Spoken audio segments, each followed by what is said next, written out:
the 1700s, long before computers, long before electricity, a machine appeared that could do the impossible. It could play chess, and it could win. It defeated scholars, statesmen, and even the Emperor Napoleon himself. For more than 80 years, it baffled the greatest minds of two continents.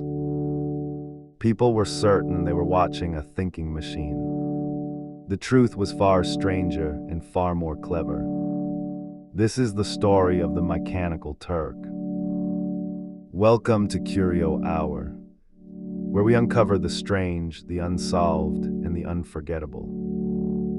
Today's story, the Mechanical Turk. Our story begins in Vienna in the year 1770 at the glittering court of the Empress Maria Theresa of Austria. Among those who entertained the court was a brilliant Hungarian inventor and engineer named Wolfgang von Kempelen. One day, von Kempelen watched a magician perform for the Empress. And unimpressed, he boldly declared that he could create something far more astonishing. The Empress took him at his word. And so von Kempelen retired to his workshop and set to work for several months in secret. When he finally returned to court, he brought with him a creation that would make him famous across the world. It was a large wooden cabinet about the size of a desk mounted on casters. And seated behind it was the figure of a man. The figure was carved from wood and dressed in flowing robes and a turban in the style of an Ottoman Turk. And so the machine earned its name, the Turk. On top of the cabinet was a chessboard, and the Turk von Kempelen announced would play a game of chess against any challenger who dared. Now, before each performance, von Kempelen did something very important. He performed a kind of ritual to prove there was no trickery. He would open the doors of the cabinet one by one and pull out the drawers, holding a candle inside. And the audience would see with their own eyes that the cabinet was packed full of machinery. Cogs, levers, gears, and brass clockwork. There was clearly no room for a person to hide. Satisfied, the audience would settle in. And then the demonstration would begin. Von Kempelen would wind up the machine with a large key, producing the whirring sound of clockwork. And the Turk would come to life. A challenger would sit opposite and make a move. The Turk's wooden eyes would seem to study the board. Its head would turn.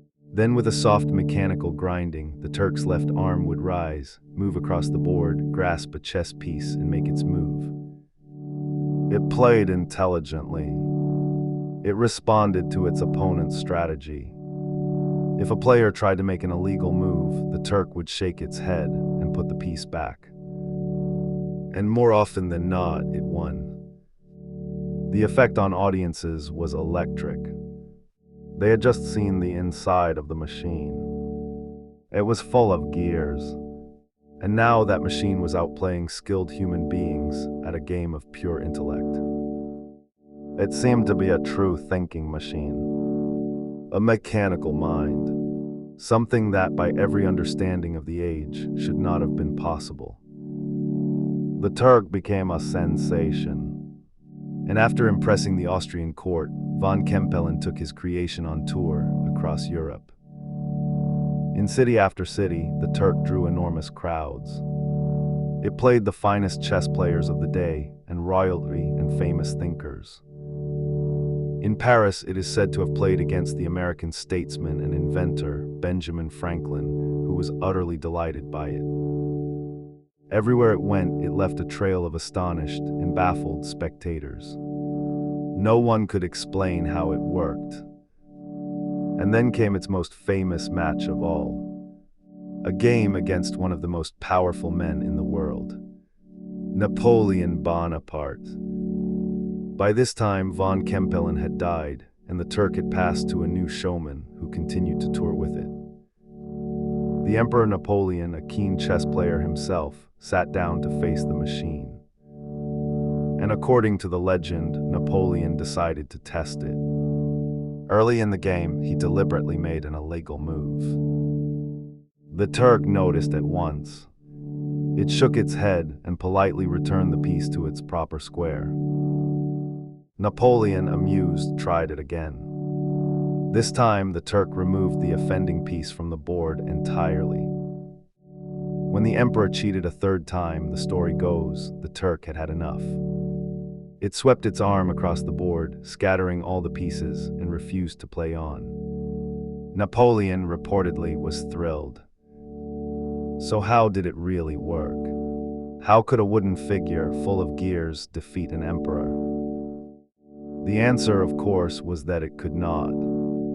The Mechanical Turk was not a thinking machine at all. It was a magnificent illusion. Hidden inside the cabinet all along was a human being. A real living chess master. But how was this possible when audiences had clearly seen the cabinet full of machinery with their own eyes? That was the true genius of the design. The interior was a cleverly arranged maze. The machinery the audience saw was real, but it took up far less space than it appeared. As the showman opened each door in turn, the hidden operator would silently slide along a moving seat, shifting his body from one compartment to another, always staying just out of view. Inside, the operator could follow the game using a clever system of magnets beneath the chessboard, which showed him every move his opponent made. Then, using a set of levers and controls, he would guide the Turk's arm to lift and place the pieces with eerie precision. The operators were always among the strongest chess players that could be found, which is why the Turk so rarely lost. For decades, this secret held. A series of brilliant hidden chess masters kept the illusion alive, even as the Turk crossed the ocean and toured America. Some, of course, suspected the truth. The great American writer Edgar Allan Poe even wrote a famous essay, reasoning that there simply must be a person inside. But no one could ever quite prove it or catch the operator in the act. And so the Turk played on, winning game after game, baffling all who saw it. Its long reign finally ended in 1854. By then, the Turk was sitting, retired, in a museum in Philadelphia. A great fire broke out and swept through the building. And the Mechanical Turk that had fooled emperors and kings for over 80 years was destroyed in the flames. It was, in the end, a trick. A box, a hidden man, and a beautiful piece of stagecraft. And yet, the Mechanical Turk was more than a hoax. It was a dream made real far ahead of its time. It made people imagine, for the very first time, that a machine might one day truly think. That brass and wood might rival the human mind. Today, of course, real machines play chess and beat the greatest champions alive. The dream the Turk pretended to be has finally come true. And so we remember it. The wooden man in the turban who beat Napoleon fooled the world and made an entire age believe that a machine could think. The Mechanical Turk.